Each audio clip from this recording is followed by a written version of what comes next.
Zippy's story starts in late July. It was July 21st, I think. It was the first day of her holiday, a hot July day. She stood in the sun and looked at the sea. It was 11 o'clock in the morning. She was on the boat at Mombasa with her mother and father and her sister, Salome. Seabirds played near their big boat, and the small boats near them on the sea. Zippy started to look at the people with them on their boat.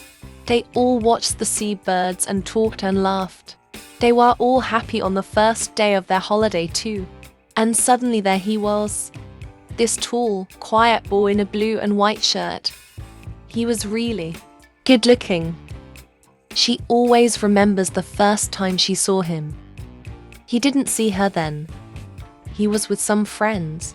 One of the boys was his brother, I think. They had the same blue eyes, the same mouth and nose, nearly the same hair. His brother and one of the boys with him tried to catch the seabirds and he smiled at them. Then they came and stood near Zippy, and they talked about the small boats on the sea. She watched him over Salome's head all the time. His brother and his friends made a lot of noise, but he was quiet and didn't talk a lot. Then suddenly he looked at Zippy and his eyes stayed quietly on her, and he smiled his lovely smile with his shy blue eyes. The people near Zippy on the boat, the sun, the sea, the birds, the noise of his friends, time. It all stopped. At that moment there was only him and her and him and his smile for her. Only the two of them. Slowly, very slowly, the boat started to move away, across the water to Zanzibar. It takes a day and a night on the boat from Mombasa to Zanzibar. A day and a night together, on the same boat with him. It was a big new boat with cafes, shops, a cinema and a disco. In the evening, Zippy and Salome went to the disco together. They had a Coke and listened to the music and watched the dancers. But he wasn't there. Then suddenly a tall boy in a black and white shirt came in. It was him. He was with a friend. They stopped and looked at all the people in the disco. It was dark in there and he stood and looked for a long time.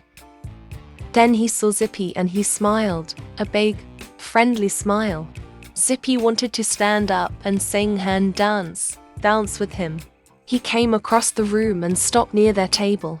And he asked Zippy if she could dance with him. Suddenly he wasn't shy with her. They danced together for a long time after that.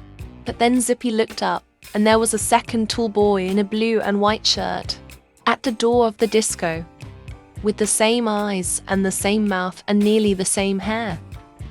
But the boy near the door had that nice, quiet, shy face, not a big, open, friendly smile. Suddenly she knew.